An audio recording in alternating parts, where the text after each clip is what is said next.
My name is Maya, I'm 39, and I haven't said this out loud to anyone. Not even my therapist, not even in the mirror.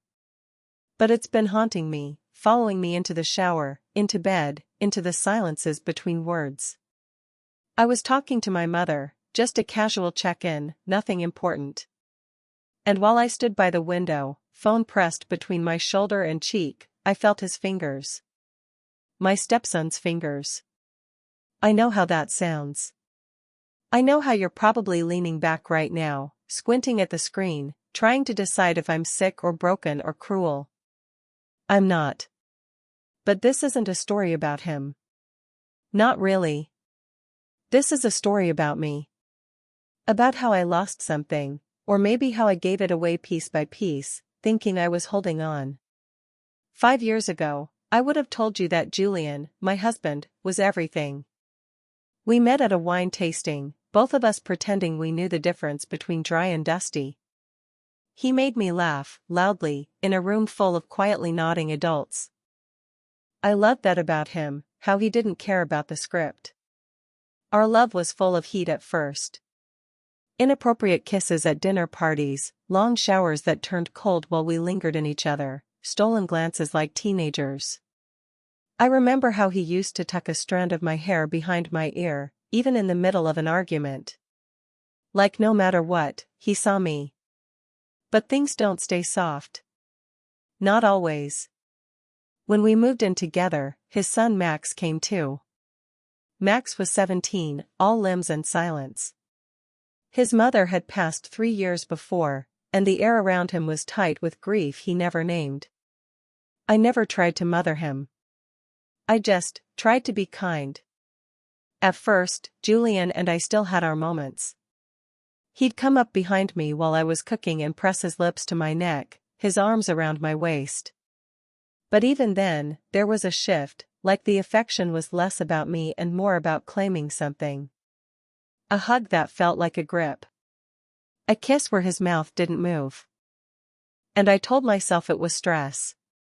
Parenting a grieving boy. Working long hours. It happens. But it kept happening. We'd crawl into bed, and he'd reach for me like a reflex. Like sex was a box to check, not a place to meet. And sometimes I'd go along with it. Because that's what you do, right?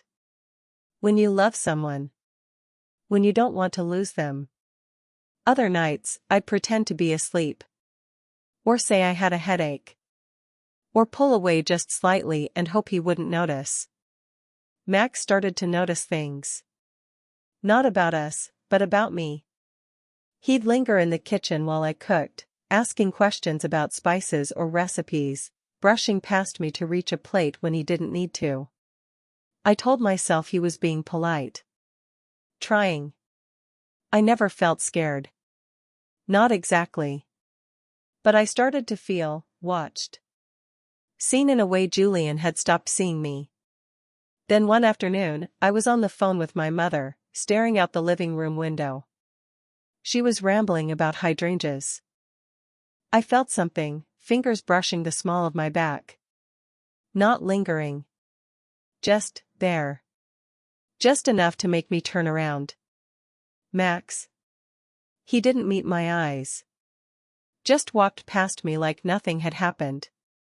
And I stood there, my mother still talking, my heartbeat in my ears, and I knew. That was the moment.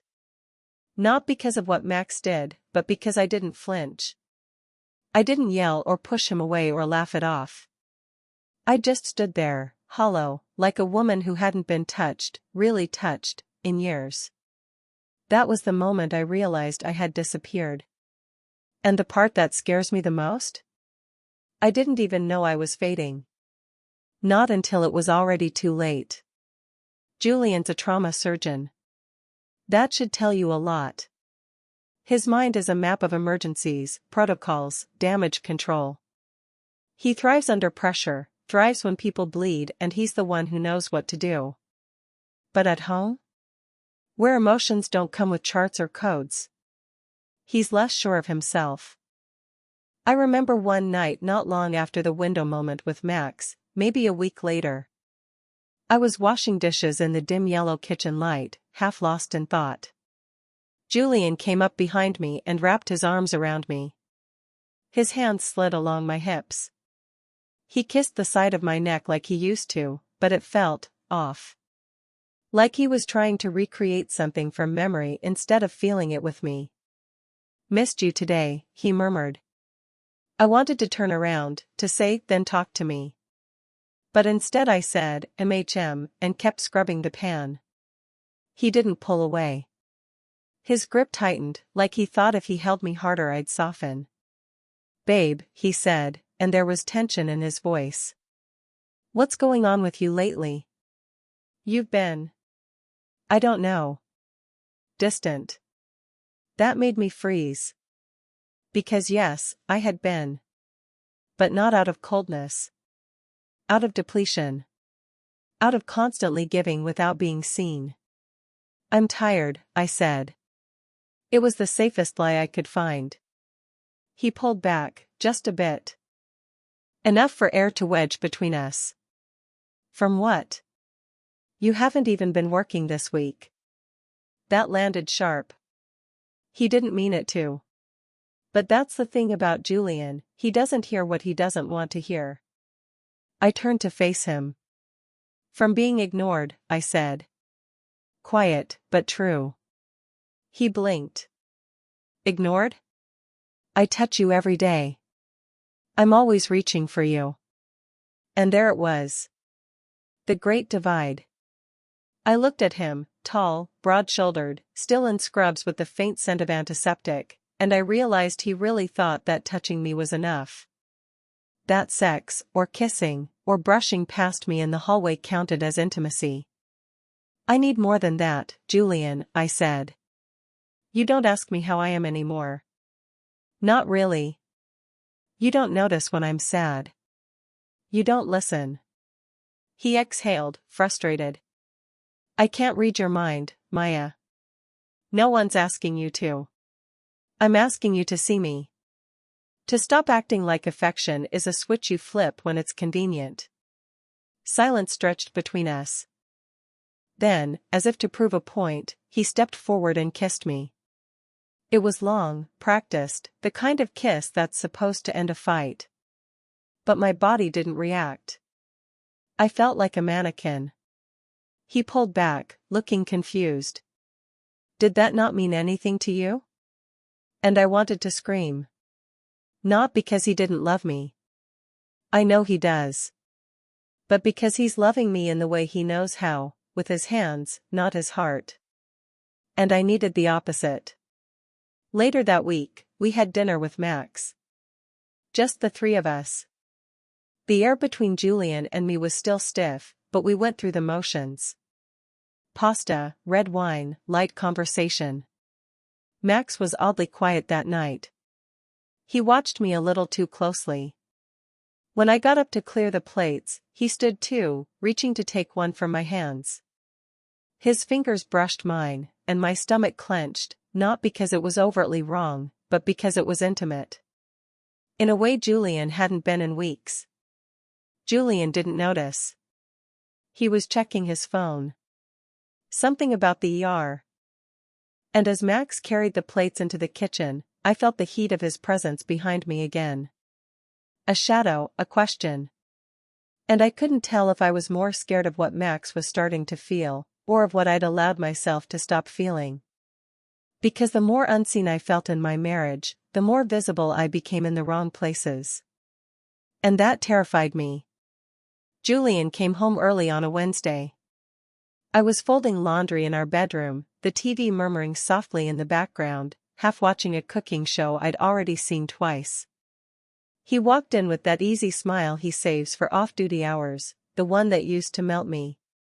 Still in his work shoes, still smelling like hospital soap, he came over and planted a kiss on my temple. "Laundry day?" he asked, running a hand along the curve of my back. I said, folding one of his t-shirts. He watched me for a second. Then reached out and tugged the hem of the shirt playfully. "Hey. I was thinking we could grab Thai tonight, just the two of us." I'll make Max fend for himself. I paused. That actually sounded nice. It had been a while since we'd had dinner without someone else at the table. Maybe this was his way of trying. Sure, I said, softening slightly. That'd be good. He smiled, stepped closer. I missed you this week. Then, without waiting, he kissed me, mouth to mouth, longer this time. His hand slid to my waist, then down. And there it was.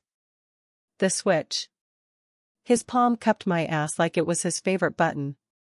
He squeezed, casually, like it was part of the greeting. And I flinched, not visibly, but inside, I flinched. It wasn't violent or crude. It was familiar. It was routine. And that was the problem. I pulled back slightly and turned to grab another pair of jeans from the laundry pile. I should finish this before dinner, I said, too lightly. He looked at me, puzzled. You okay? Yeah. Just not in the mood to play right now. Julian exhaled through his nose, that almost laugh he does when he's confused but trying to be patient. I wasn't trying to play, Maya. I was trying to kiss my wife. I know, I said, folding fast now, needing something for my hands to do. Maybe later, okay? He stepped back. Lately it always feels like maybe later. I didn't say anything. I just kept folding. That night at dinner, he tried again. He reached for my hand across the table as we waited for the food. I let him take it, but my fingers stayed limp in his. He squeezed gently. You're somewhere else, he said. I'm tired. Of me? No, I whispered. Just tired. He nodded, lips pressing into a tight line. His thumb brushed the back of my hand, and I really tried, to feel warmth from it. But all I could feel was the pressure. The want behind the gesture. Like he was asking without asking. Like he only touched me when he wanted something in return. Later that night, back in bed, he spooned me. His hand slid under the hem of my shirt, slow and practiced, his breath warm against my neck. I lay still. His fingers moved along my hip bone like they were following a map we both knew by heart. I didn't stop him, but I didn't lean into him either. I stared at the ceiling, heart heavy, skin cold. I didn't hate him. That was the worst part. I still loved him. But love wasn't enough anymore. Not when it felt like every touch came with a price. I turned slightly, enough to shift his hand off my skin. Not tonight, I said, gently. He didn't move. He just exhaled. Okay, he said. But it wasn't okay. We both knew it. I closed my eyes, willing myself to disappear into sleep. And in the silence, the question twisted itself around my ribs like a vice: why does everything have to turn into sex? It was supposed to be a quiet Friday night. Julian had picked up Indian food from that place on Maple I used to love, the one with the saffron rice that clumps just right and the naan that comes hot and pillowy in the brown paper bag. He set the table with candles, poured wine, even turned on music, some mellow jazz station he knew I liked. Max was staying at a friend's house. It was just the two of us. Like old times. He was trying. I knew that. I saw it. And that made it worse. We sat across from each other, steam rising between us, and for a few minutes, it almost felt easy. He asked about my day. I asked about his surgeries. We even laughed once, something about a patient who thought he'd swallowed a screwdriver but it turned out to be a thumbtack. Then, somewhere between the chicken tikka and the second glass of wine, he reached across the table and rested his hand on mine. Maya, he said softly, can we just press reset? I know things have been off. But we can find our way back. We've been through worse, right? I looked down at his hand, warm, calloused, steady, and suddenly I couldn't breathe. It wasn't the words. It was the weight of them. The pressure of being grateful for the gesture. Of knowing that the moment I said yes, he'd expect me to flip a switch and return to the version of myself he missed, the affectionate, always available Maya. I pulled my hand away. Not sharply. Just enough. Julian frowned. What now? And it came out before I could swallow it. You don't get to reset a marriage like it's a router. He blinked. I'm trying to talk to you. I'm trying to connect. Are you? I snapped. Because it feels more like you're just trying to get me to stop making things uncomfortable for you. His jaw clenched. Jesus, Maya. I made dinner. I set the table. I didn't ask you to make dinner, Julian. I've been asking you to listen to me for months. To see me. But all you ever do is touch me and hope I'll melt into who I used to be. He stared at me, stunned. You think I don't see you? I stood, pushing my chair back harder than I meant to. No. I think you see what you want to see. And ignore everything else. And then it broke, the thing I'd been holding back for weeks, maybe years. I was talking to my mother, I said, voice trembling now, and Max came up behind me and touched me in a way that made me feel more visible than I've felt with you in months. His face paled. What are you talking about? I shook my head, voice rising. I didn't do anything. I didn't even want it. But it happened, and I stood there, and the scariest part is that it didn't even feel wrong, it just felt, noticed. Like I existed. Do you understand how pathetic that makes me feel? Julian stood up slowly. You're blaming me for that? For your twisted feelings about my son? Tears burned in my eyes. I'm not blaming you. I'm blaming us. For what we've become. For how far we've drifted. For how empty everything feels. Silence. He stared at me like I was a stranger. And maybe I was. I need air, I said, grabbing my coat. He didn't follow. I walked aimlessly around the block, arms wrapped tight around myself. The night air stung my cheeks. I felt raw. Shredded. The things I said, the look on his face. Guilt crawled up my spine like a fever. What kind of woman says that about her stepson? What kind of wife throws her husband's efforts back in his face? And still, underneath the guilt, something uglier stirred, something desperate. A voice I didn't want to hear whispering, at least Max looked at you like you were real. I sat down on a bench near the elementary school, wiped at my face with the sleeve of my coat, and let out a trembling breath. Why does everything have to turn into sex?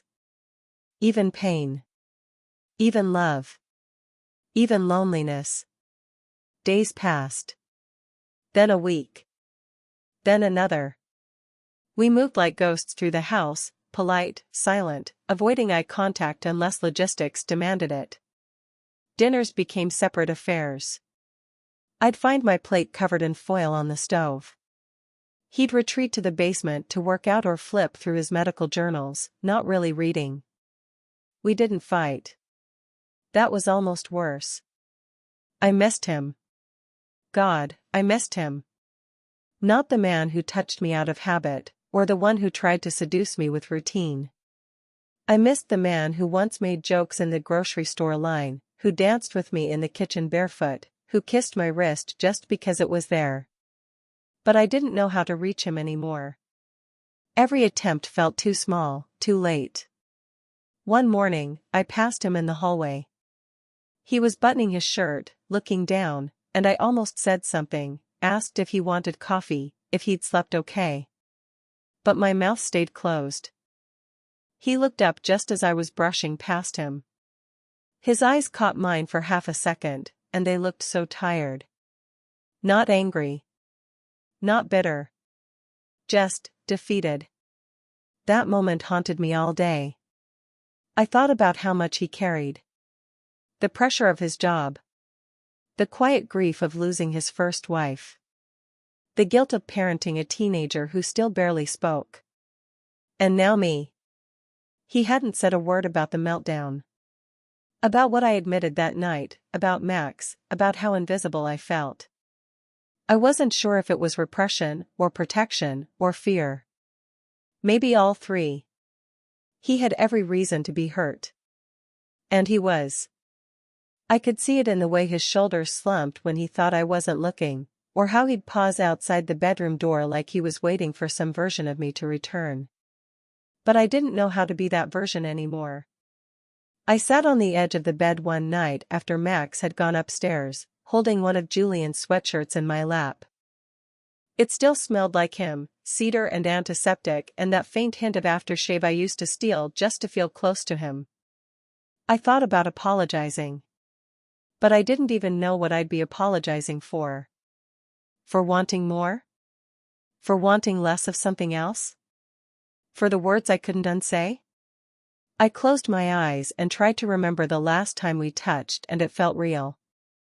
Not loaded. Not strategic. Just real. I couldn't. And then, a harder question surfaced: did I want to fix this?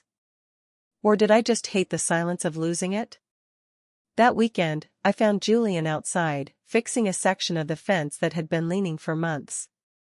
He was in jeans and an old thermal shirt, sleeves pushed up. His hair was messy, eyes squinting in the light. I watched from the kitchen window as he hammered, slow and steady, wiping sweat from his brow. There was something so human about it. So vulnerable. Not the man who held scalpels or dictated medical orders. Just a man trying to fix something broken. I rested my forehead against the cool glass. I still loved him. Even after all of it, the misfires, the misunderstandings, the distance, I loved him. But love wasn't enough. Not without honesty. Not without effort on both sides. And if I stayed silent, if I let the gap between us keep growing, I knew what would happen. We'd wake up one day and realize we were no longer married, just coexisting strangers under the same roof. I didn't want that. But wanting wasn't the same as choosing. So I took a breath. And I made a decision. That Sunday, I found Julian in the living room folding towels. It wasn't his usual task, he always left laundry to me, but lately we'd both been crossing unfamiliar lines, doing things out of rhythm. "Hey," I said quietly. He looked up, surprised. "Hey." I sat down at the edge of the couch, folding my hands in my lap like I was back in high school waiting for someone to ask me to prom. "I don't know where to start," I admitted. He nodded. "Then just start anywhere." There was no accusation in his voice. No defense. Just weariness. A kind of tired that didn't come from lack of sleep. I took a breath. I haven't felt like myself in a long time. "I know," he said. "I didn't know how to tell you." And then it got so far, I was afraid to speak at all. "I was afraid too," he said. "That if I pushed too hard, you'd disappear." I looked at him. Really looked. At the faint gray at his temples, the lines around his eyes. I used to trace those lines with my thumb in the morning light, like they were maps leading me home. "I think," I said carefully, "we stopped touching the parts of each other that mattered." He blinked, slowly. We got lost in survival. Neither of us moved. The clock ticked in the background. Somewhere upstairs, Max's music was playing faintly through his closed door. Julian broke the silence. "Do you still love me?" "Yes," I whispered. "But I think we've hurt each other without meaning to. And I don't know how to undo that." He swallowed hard. "I don't think we can undo it. I think we'd have to start over. But I don't know if there's still a way to rebuild." I didn't answer right away. I just leaned forward and rested my head against his shoulder, not like a wife, not like a lover. Just a woman who once called this man home. He let out a slow breath and placed his hand gently over mine. We sat like that for a long time. No promises. No rekindling spark. Just two people sitting in the soft grief of a love they'd lost in slow motion. Eventually, he kissed the top of my head. Tender. Final. And then he stood, grabbed a pillow from the couch, and walked to the guest room. He didn't slam the door. And I didn't cry. Not until hours later, when I crawled into our bed alone and realized we hadn't broken apart. We'd simply stopped holding on. I've thought about that moment 100 times. The moment I stood by the window, phone to my ear, listening to my mother talk about tulips and spring rain and how my cousin Anya finally left her second husband. And behind me, Max's fingers brushed the small of my back. It wasn't sexual. It wasn't violent. It wasn't anything I could report or confess without people turning it into something it wasn't. But it was real. And that's what haunts me. That something so small could feel like oxygen to someone who hadn't breathed in months. Because I hadn't been touched in a way that felt like acknowledgement in so long. And that moment wasn't about Max, or danger, or even attraction. It was about me. It was about a woman starving for recognition. I used to think love was about how much you gave. How long you stayed. How well you endured. But what I've learned, quietly, painfully, is that staying isn't always brave. Sometimes it's just what you do when you're too tired to ask for more. I loved Julian. I probably always will. But somewhere along the way, we stopped loving each other and started loving memories. Rituals. Obligations. He reached for me out of habit, and I recoiled out of shame I couldn't explain, even to myself. I know he wasn't trying to hurt me. That's the thing people don't talk about, how much damage is done not out of malice, but out of unawareness. He thought sex was the bridge. I needed words. Presence. Patience. We weren't speaking the same language anymore. And I kept hoping he'd translate me without asking. But that's not how it works. There were moments, small ones, when I thought maybe we could find our way back. A shared laugh. The warmth of a silent moment. His hand reaching for mine without expectation. But they always dissolved too quickly. The truth is, you can love someone deeply and still find yourself lonely in the same room. You can sleep beside them every night and still ache for them from a distance they don't see. And you can feel guilty, bone-deep guilty, when someone else notices your absence before the person who's supposed to know you best. I used to be the kind of woman who filled every silence, apologized first, tried harder. But I've learned that sometimes the most loving thing you can do, for them, for yourself, is to stop trying to fix what no longer fits. I didn't leave Julian in a blaze of fury. There was no suitcase on the porch, no screaming match, no slammed door. I left in the quiet. One Sunday morning. I told him the truth, that I didn't hate him, that I didn't blame him. That I just couldn't do it anymore, not like this. He didn't fight me. He just nodded. And we cried. Together. It was the most intimate moment we'd had in months. And the saddest. Now I live alone. The house is smaller, the bed colder. But there's peace in the quiet now, not dread. I make my own coffee. I watch the rain. I write in a journal I used to be afraid to open. Sometimes, I still flinch when someone reaches for me too quickly. And I still don't like being touched without context. But I'm learning how to ask for the kind of love I need. And that's something. Because in the end, I think what I needed, what so many of us need, wasn't to be desired or devoured. I just wanted to be known. Not as a wife. Or a body. Or a function. Just as a person. Fully. Quietly. Enough.